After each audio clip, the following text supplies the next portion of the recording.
अस्सलाम वालेकुम।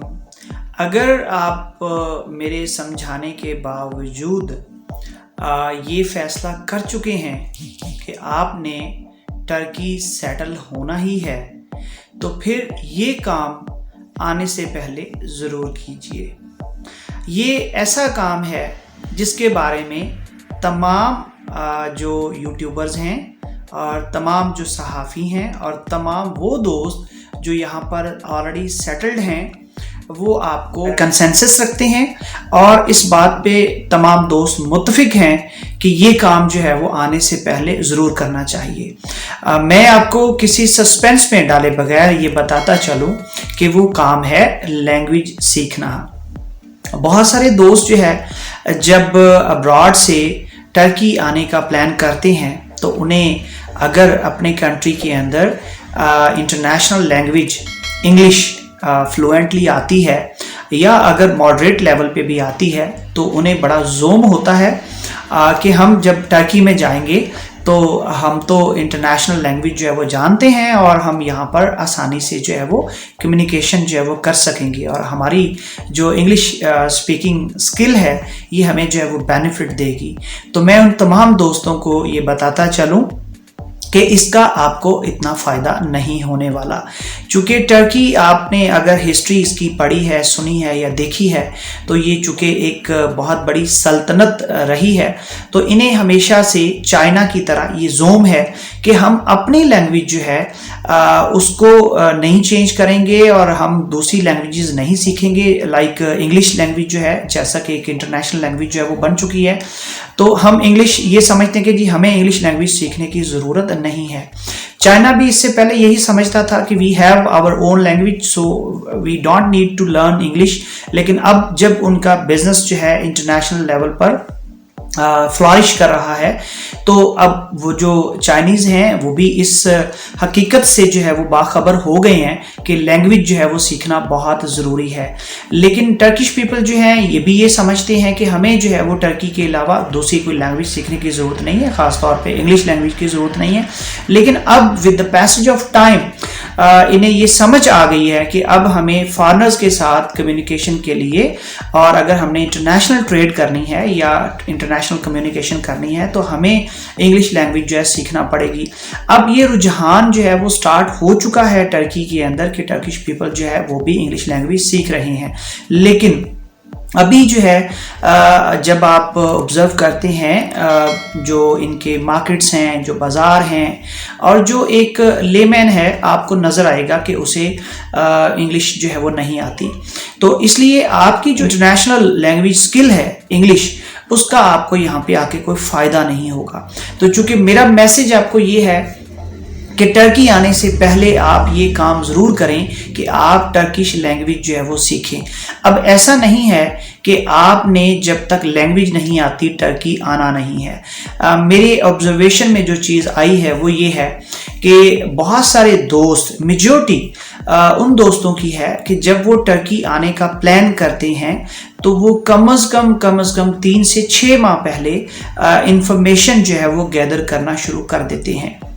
वो इन्फॉर्मेशन वो यूट्यूब से लें, वो गूगल सर्च करें या फिर जो कंसल्टेंट्स हैं जो अपनी सोशल मीडिया मार्केटिंग कर रहे होते हैं उनसे जो है वो इन्फॉर्मेशन कलेक्ट करें। लेकिन वो 3 से 6 महीने पहले जो है इन्फॉर्मेशन लेना शुरू कर देते हैं। तो अब इसका मतलब ये हुआ कि जब आप टर्की का प्लान कर रहे हैं कि आपने आफ्टर 3 और 4 और 6 मंथ्स या 1 ईयर आपने जो है वो टर्की मूव करना है और वहाँ पे सेटल होना है या वहाँ पे बिजनेस करना है या वहाँ पे आप रियल एस्टेट में जो है इन्वेस्ट करना चाह रहे हैं, तो ऑब्वियसली आपके पास इतना टाइम है कि आप अपने होमलैंड कंट्री के अंदर रहते हुए ये जो लैंग्वेज है टर्किश लैंग्वेज जो है सीख सकते हैं। अब चूँकि सेकंड हमारा जो है स्टेप वो ये है कि लैंग्वेज सीखनी कैसे है। तो आपने देखा कि पूरी दुनिया के अंदर हर शख्स जो है वो पैसा गिनना ज़रूर जानता है, उसे पैसा गिनना आता है। तो मैं ये सजेस्ट करता हूँ कि आप सबसे पहले जो है वो काउंटिंग जो है वो सीखिए। अब काउंटिंग जो है इनकी वो हमारे तरह नहीं है कि आप उसे 1 2 3 करके याद करें या फिर जो है 1 2 3 करके याद करें।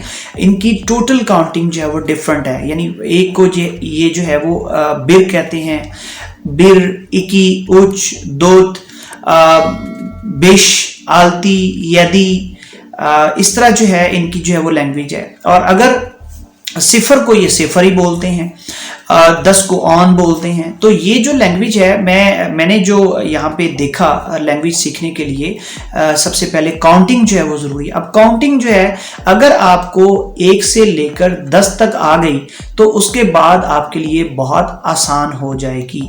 क्यों? क्योंकि आपने पहले जो है वो 1 to 10 याद करनी है, उसके बाद फिर आपने याद करनी है डायरेक्ट 20, फिर 30, फिर 40, फिर 50, 60, इस तरह जो है। तो अब जब आपको ये हो गया ना याद कि आपने जो है वो 1 से लेकर 10 तक याद कर लिया, तो 10 के साथ फिर आपने 1 ऐड कर देना है। लाइक अगर आप 10 को जो है वो यहाँ पे ऑन बोलते हैं, अब ऑन के साथ आपने अगर 11 करना है तो ऑन बिर कर लें, ऑन इकी 12 हो गया, ऑन बिर जो है वो 11 हो गया। तो ये उसके बाद फिर आसान हो जाएगी। तो ये लैंग्वेज के लिए सबसे पहले काउंटिंग। अब आ जाती है सेकंड जो है, आप जो है कोशिश कीजिए कि जो डेली यूजेज की चीज़ें हैं उनके नाम याद कीजिए। जैसे पानी को सू बोलते हैं, दूध को सुत बोलते हैं, यमिक बोलते हैं, खाने को इकमिक बोलते हैं, रोटी को, इस तरह बहुत सारी चीज़ें हैं, मतलब बहुत सारे वर्ड्स हैं। ऑब्वियसली आप 3000 वर्ड्स जब किसी लैंग्वेज के आपको आ जाते हैं तो आप वो लैंग्वेज बोल और समझ सकते हैं। तो 3000 वर्ड्स जो है वो कौन से हैं वो आप डिसाइड कीजिए। उसके लिए सोर्स क्या है, ये लैंग्वेज आप जो है वो सीख कहाँ से सकते हैं। तो मैं सजेस्ट करूंगा कि ऑनलाइन एप्लीकेशंस जो फ्री में अवेलेबल हों वो आप जो है वो डाउनलोड कीजिए, आप गूगल कीजिए, आप अपनी एक डिक्शनरी खुद से बना सकते हैं कि गूगल ट्रांसलेटर के जरिए इंग्लिश में या उर्दू में आप एक वर्ड जो है वो लिखें और गूगल ट्रांसलेटर उसे जो है वो ट्रांसलेट कर देगा आपको टर्किश लैंग्वेज में। और इस तरह आप पहले जो है वो वर्ड्स याद कीजिए। जब आप वर्ड्स याद कर लेंगे, अब इसका तरीकाकार यही है कि आप जैसे छोटे बच्चे को जो है वो लैंग्वेज सिखाते हैं, जो फॉरेन लैंग्वेज होती है, हमारी जो मदर लैंग्वेज है वो तो सिखाने की जरूरत नहीं पड़ती। तो आप जब तक जो है वो ये प्रैक्टिकली सीखेंगे नहीं, आपको आएगी नहीं। उसके बाद इंपॉर्टेंट चीज़ ये है कि बहुत फेमस कोट है कि if you want to speak good English you will have to listen good English. If you want to speak good English you will have to listen good English, and if you want to write good English you will have to read good English. अगर अच्छी अंग्रेजी बोलनी है तो अच्छी अंग्रेजी सुनना ज़रूरी है, और अगर अच्छी अंग्रेजी लिखनी है तो अच्छी अंग्रेजी पढ़ना ज़रूरी है। तो ये जो फॉर्मूला है ये किसी भी लैंग्वेज पे फिट होता है। अगर आपको टर्किश लैंग्वेज बोलना है तो टर्किश लैंग्वेज सुनिए, और अगर आपको टर्किश लैंग्वेज लिखनी है तो टर्किश लैंग्वेज पढ़िए। तो इसके लिए मैं आपको सजेस्ट कर चुका हूँ, ऐप्स हैं, गूगल ट्रांसलेटर है, उसके अलावा जो है वो आपके फ्रेंड्स आपको सोशल मीडिया पे मिल जाते हैं जो टर्किश लैंग्वेज जो है बोल सकते हैं। आपके बहुत सारे ऐसे जो है वो दोस्त आपको मिलेंगे जो खुद लैंग्वेज सीख रहे हैं, आप उनके साथ कम्युनिकेशन कीजिए और इसमें हेजिटेशन फील ना कीजिए।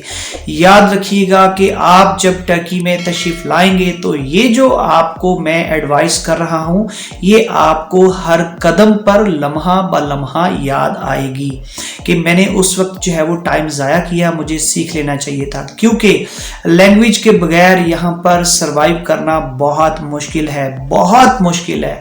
आप बिलीव नहीं कर सकते कि कुछ पर्सनल एक्सपीरियंसेस ऐसे हैं कि लैंग्वेज बैरियर की वजह से बहुत ज़्यादा लॉस जो है वो उठाना पड़ा।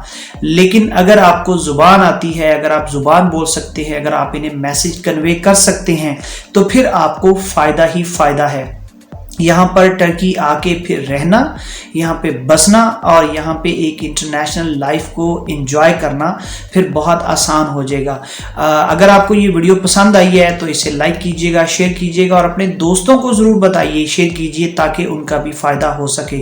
अगर मेरे चैनल पे आप न्यू हैं तो काइंडली इस चैनल को सब्सक्राइब कीजिए। आपको इस तरह की इंफॉर्मेटिव वीडियोज़ जो है वो इंशाल्लाह ताला मिलती रहेंगी। अपना बहुत सारा ख्याल रखिएगा। अल्लाह हाफिज़।